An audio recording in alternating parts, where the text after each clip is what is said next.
je fais ce direct, j'y tiens particulièrement pour plusieurs raisons. La première raison, c'est que j'aimerais bien préciser que je respecte le choix du président Laurent Gbagbo. Je respecte son choix. À cet âge-là, il a 76 ans.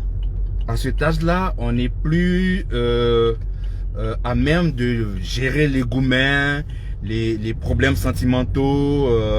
Voilà. À cet âge-là, on a besoin de calme, de sérénité, de paix, surtout dans son foyer. Et personne ne peut se mettre à sa place pour savoir ce qui est bon pour lui. Et personne ne peut se mettre à sa place pour savoir ce qui est bon pour lui. Et donc, moi, je respecte vraiment ce choix. Je respecte ce choix. Je respecte aussi sa vie privée. C'est vraiment important. Je respecte sa vie privée. J'ai toujours, par principe, déclaré que les choses privées, le fer rouge, il faut... Voilà, j'ai toujours déclaré que les choses privées doivent rester dans le domaine du privé. Voilà, dans le domaine du privé. Mais quand on choisit de médiatiser son affaire, on doit s'attendre à ce que les autres puissent commenter. Voilà. Et il y a eu donc ce communiqué validé par le président Laurent Gbagbo lui-même, envoyé à partir de la messagerie de son avocat aux médias nationaux et internationaux. Ça, c'est pour des questions de principe. C'est pour des questions de principe. Maintenant, pour revenir au sujet lui-même, j'avoue que je suis un peu déçu. J'avoue que je suis un peu déçu. Sérieusement, je faisais partie de ceux qui demandaient que le président Laurent Gbagbo revienne au pays. Je demandais cela. Pourquoi je le demandais? Ce n'était pas forcément pour lui, mais pour la Côte d'Ivoire.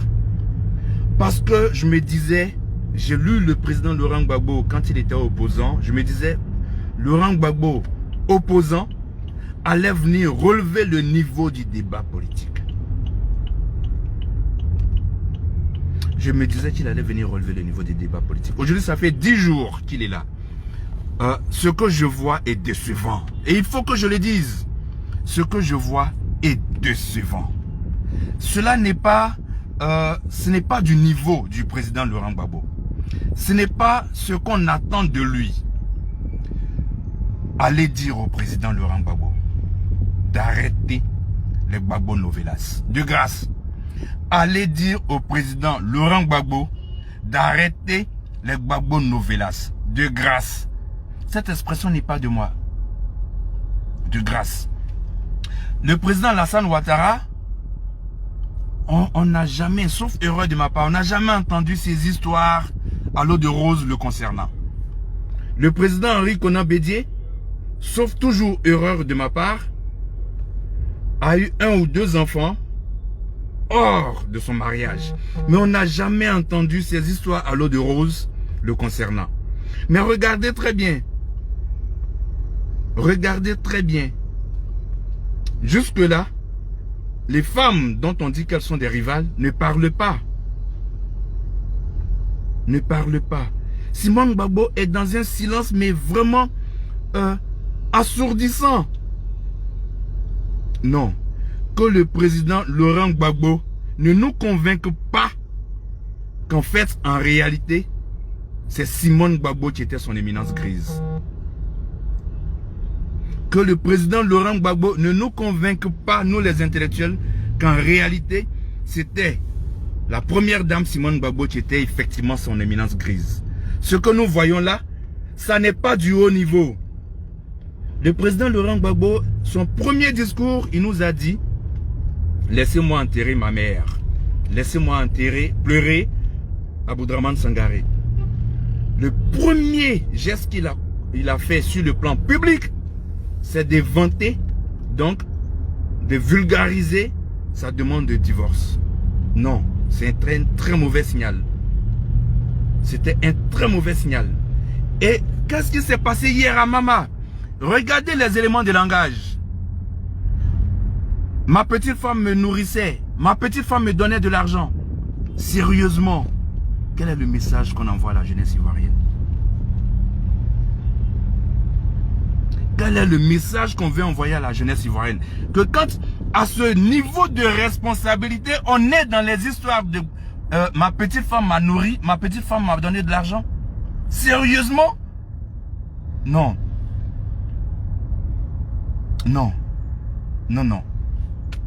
Le FPI mérite mieux que cela. La Côte d'Ivoire mérite mieux que cela. Il y a des enjeux énormes sur lesquels on attendait le président Laurent Gbagbo. Il y a des enjeux énormes. L'école est pourrie. L'administration est corrompue. La santé, le système sanitaire est en lambeaux. La sécurité routière est problématique. Les gens meurent d'AVC. Il n'y a pas de scanner dans nos CHU. Non, c'est sur ces dossiers, c'est sur ces sujets qu'on attendait que le président Laurent Gbagbo vienne prendre sa part de combat pour relever le niveau du débat, mettre la pression suffisamment sur les décideurs. Mais ce qu'on voit là, ça ne fait même pas peur au RHDP. Ça ne fait même pas peur au RHDP. Non. Il y a des intelligences au FPI. Kone Katina, c'est un homme brillant. Awa Domelo, c'est un homme brillant. Ils ont besoin d'évoluer dans un cadre structuré.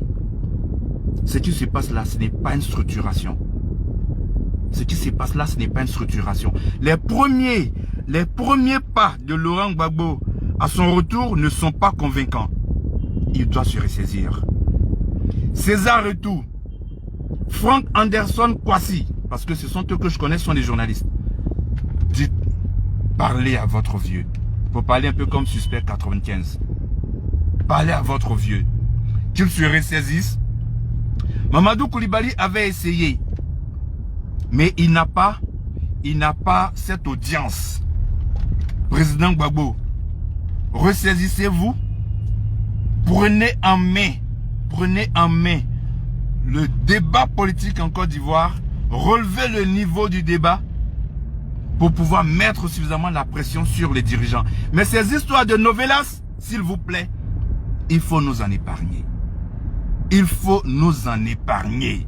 C'est vrai que ça fait la une des journaux, c'est vrai même que ça fait la une de mon journal, c'est vrai que les lecteurs en raffolent, mais de grâce, pour la Côte d'Ivoire, pour la jeunesse ivoirienne, pour les enjeux qui sont les nôtres en Côte d'Ivoire, aujourd'hui en 2021, les histoires de rigoler, de prendre les bords, de faire les fausses blagues, de parler des petites femmes et autres, s'il vous plaît, laissez ça de côté. Relevons le niveau du débat politique.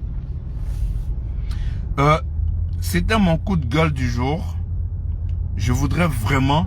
Je sais que les gores diront, va là-bas, va te faire foutre, tout cela. Mais quand vous allez vous asseoir ce soir et que vous allez réfléchir, vous saurez qu'en fait, j'ai raison. Laurent Gbagbo ne mérite pas ce genre de débat. La Côte d'Ivoire ne mérite pas ce genre de débat. Le FPI ne mérite pas ce genre de débat. Et il appartient au président Laurent Gbagbo de prendre sa part de haut niveau. Sa part de haut niveau. Bonne arrivée, président. Quittez dans vos Gbagbo novelas. Revenez à l'orthodoxie de la politique. Faites les propositions, faites les contre-propositions. La Côte d'Ivoire a besoin de réflexion. Nous sommes à des chutes de valeurs. Et vos histoires de nourriture et d'argent que des petites femmes vous donnent ne participent pas du relèvement du débat politique. Merci beaucoup. Je sais que je serai insulté par les gores, mais dans tous les cas, je sais que j'ai raison. Que Dieu nous donne la bonne compréhension. Merci.